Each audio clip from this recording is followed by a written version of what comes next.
Yeah.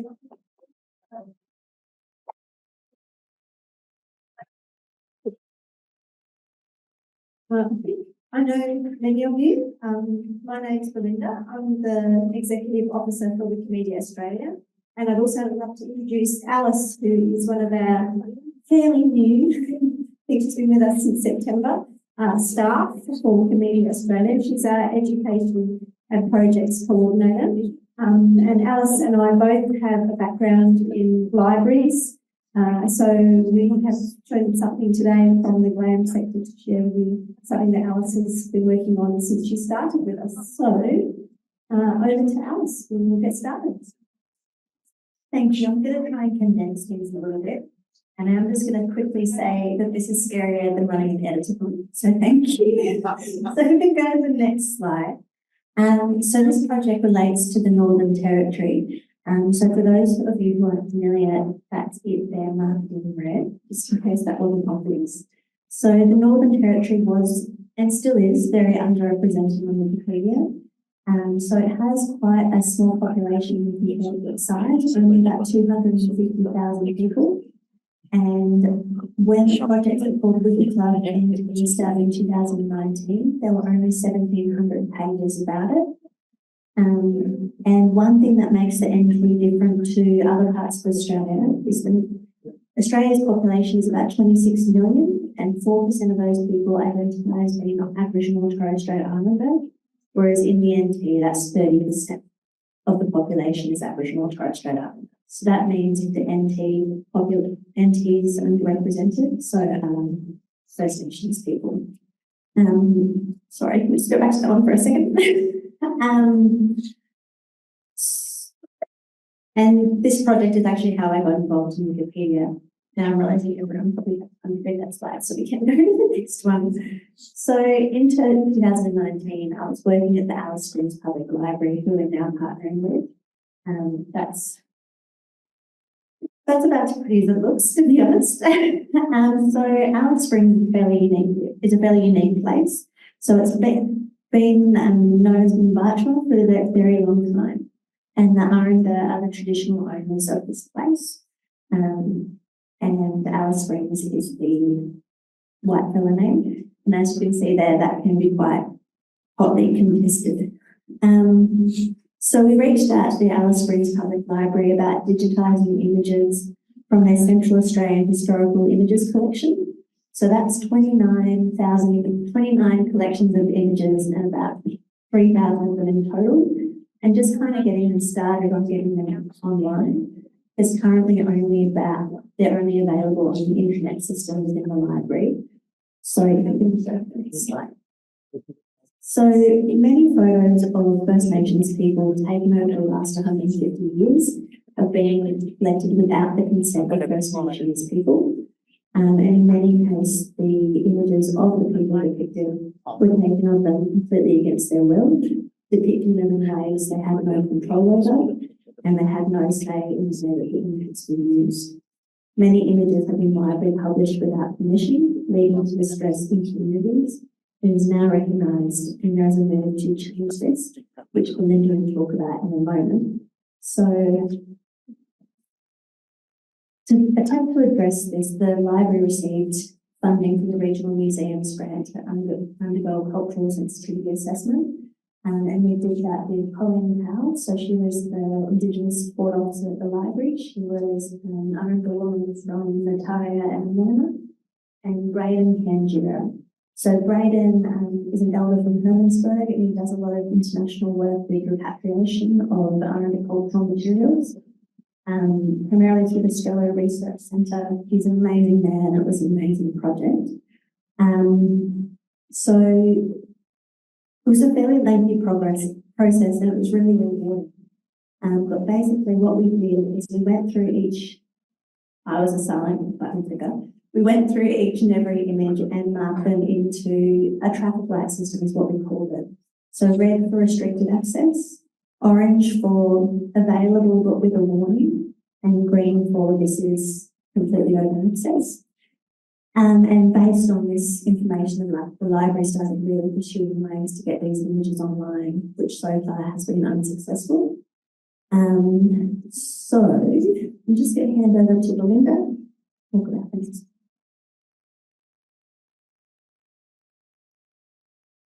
Okay, so just briefly, just before this might be of interest to some people here today. So with regards to cultural sensitivity, Wikimedia Australia has been very strong supporters of and users of and referring to the guidelines for First Nations collections, which I think we can go to the next slide. Thank you. Yep, that's fine. So this is to help determine the best actions and outcomes for our First Nations and Indigenous people for images and resources about them.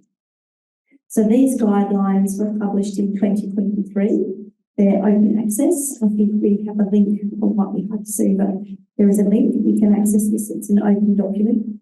They were written to assist the Australian library and archive sector with reparative and anti-racist description practices.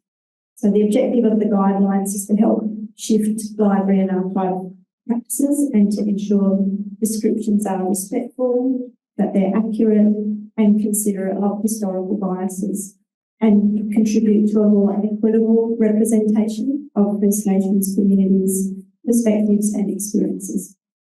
And it also helps library and archive staff understand and prioritise Indigenous cultural and intellectual property, and through updating the records by reviewing them and checking them, it makes First Nations content more discoverable. So this has been an excellent resource that we used, and we recommend if you're looking for something similar to this, it's a freely available open document.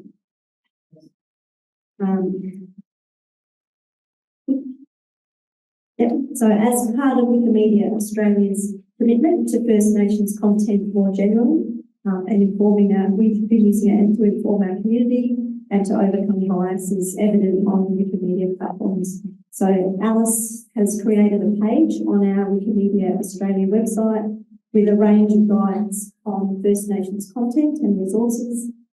The collection of resources includes links to preferred terminology, style guides, evaluation and selections, resources, data sets, maps, referencing protocols, and a couple of wiki templates. Believe it or not, it's not an exhaustive list, but it's updated as new resources are discovered or developed. We've also commissioned 2 reports in Australia, the Wikimedia Australia First Nations Metadata Act to Learn Protocols for Description and Access was in 2023, and we have a very soon to be released focus group report on with First Nations people. So there's a new report coming out soon. But for those of you who want further information around cultural sensitivity of First Nations, please come and see us after the presentation. Hopefully we'll have time for a few quick questions at the end of the session, but you're welcome to come and chat to us at any time over the weekend. I'll be here if you want more detailed information. So I'll hand back to Alice now, and she'll move on and cover the process of uploading the library's images to Wiki Commons. So back to you, Alice. So once the images were uploaded, were reviewed for cultural sensitivity, we then had an issue with this process. Forgot to say earlier, we excluded all images that were red, obviously, but we also excluded the ratified one. And that's sometimes what we end up. So this is the process that we undertook. Currently, it is being Wikimedia Australia doing the uploading of the work, but we've been in continuous conversations with the public library providers and procedures, and they're really keen to get started doing this themselves. And they're amazed that these images have now been viewed as a whole more than 500,000 times. We've got on to that. And I'm going to try and generalise those procedures a bit more and make those available as well. They're simplified in the main. So we can move on to the next slide. So the first collection we started with was the Donald and Isabel Dowling collection. So this was 241 images in total. So it covers the period between 1938 and 1948 in Alice Springs. And that was a period of huge change where the population went from about 2,000 people to 8,000 during the war. It became a major service town. Next one, please. As a part of uploading these images to Commons, they were also added to 28 of them were added to Wikipedia pages. And for many of the pages they were the first images that were available for them, so added a significant amount of historical value. Images were also linked with Wikidata, and some new Wikidata items were created as well. I'm not great at Wikidata, but there are other people came and made them better. So the next one, I also am an editor, and I've been meaning to write this one for a long time. So I created this page to feature some of the images that I thought were really cool. It sounds really dry, but Jail's has a very interesting history. Anyway, let's move on from me and then So with the first round of images being so successful, I moved on to the Anton Feynman collection. So this one was smaller, 81 colour. So they're 81 colour images taken by an Austrian traveller between 1957 and 1958. So he worked as a truck driver in Chainman. I don't really know what that means. To improve the Stuart Highway. So that's a road that runs right through Alice Springs. These images present a really joyful picture of Alice Springs, and sometimes that's not a story that you hear. So street boxing, that's Anton himself wearing a Speedo. And that's a big part of why these images were selected, the joyful part. They were a favourite part of the favourite collection of people to view at the library. And here is move on to the next one. So these images didn't slot into Wikipedia as directly as the other ones did. They were much more people, places and things like that. But they've added a lot of information and value to two pages in particular. One, Pichi Sanctuary. You can read the articles, they're complicated. And the next one is, next one please.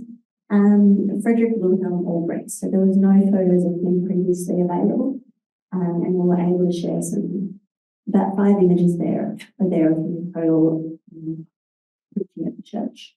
And I think that's, sorry, just briefly, these are the statistics. It's about 500,000. Moving on. We're doing more stuff. Moving on. And the carpet. Thank you.